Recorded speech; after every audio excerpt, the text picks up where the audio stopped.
সর্বাত্মক সর্বোচ্চ দানটা যাতে এখানে আসে সরকারিভাবে বা বিভিন্ন বিত্তবান মানুষ আছে যারা গোপনে দান করে। আমি চেষ্টা করব যে যেহেতু মানে বাড়ি সংলগ্ন মসজিদ, এই মসজিদে মানে যাতে সর্বোচ্চ দান আসে আমি এই চেষ্টাটা করবো ইনশাআল্লাহ। আর সবার এখানে একটা দান বাক্স রাস্তার পাশে রাখতে আমরা দান বাক্সে দান করব। আর যেহেতু মানে সবচেয়ে মানে গৌরবের বিষয় আছে এই মসজিদটা একটা গ্রামের নামে হয়ে গেছে, কারণ ব্যক্তি নামে পরিবারের নামে হয় নাই।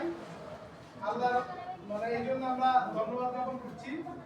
তো আশা করি যে আমরা সবাই যদি একটু সহযোগিতার দৃষ্টিতে লাগাই এবং এই পবিত্র জায়গাটা যাতে আরো বেশি সমৃদ্ধ হয়। এটা 4 তলা ফাউন্ডেশন হইতে আমরা 4 তলা আগেই কি করতে চাই না, 1 তলাটা ভালো করে আমরা আগে সাজাতে চাই। আমরা বিশ্বাস করি যে আমাদের হক নিয়ত আমাদের ন্যাক নিয়ত আছে, ইনশাআল্লাহ এই মসজিদ মানে ধীরে ধীরে একটা ভালো পর্যায়ে চলে যাবে এবং সবার দৃষ্টিনন্দন হবে, সবাই দেখার মতো হবে। শুধু মুতালেব ভাইয়ের উপর নির্ভর করলে চলবে না, আমরা যেভাবেই পারি আমরা ইনশাআল্লাহ দান করবো আর এই মসজিদে আমরা নামাজ পড়বো।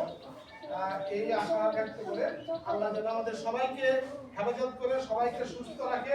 আমরা আজকে এই উদ্বোধনী দিনে আমরা দেশের জন্য দোয়া করব। বিশ্ববাসী যে সমস্ত মুসলিম দেশ নানাভাবে নির্যাতনের শিকার হচ্ছে, বিশেষ করে ইসরায়েলে হামলা, আমরা আমাদের ফিলিস্তিনি ভাইদের, লেবাননের ভাইদের, সিরিয়ার ভাইদের আমাদের নানামুখী নির্যাতন হয়েছে, বাংলাদেশেও নানাভাবে মানুষ নির্যাতনের শিকার হয়েছে। এইগুলো যেন আজকে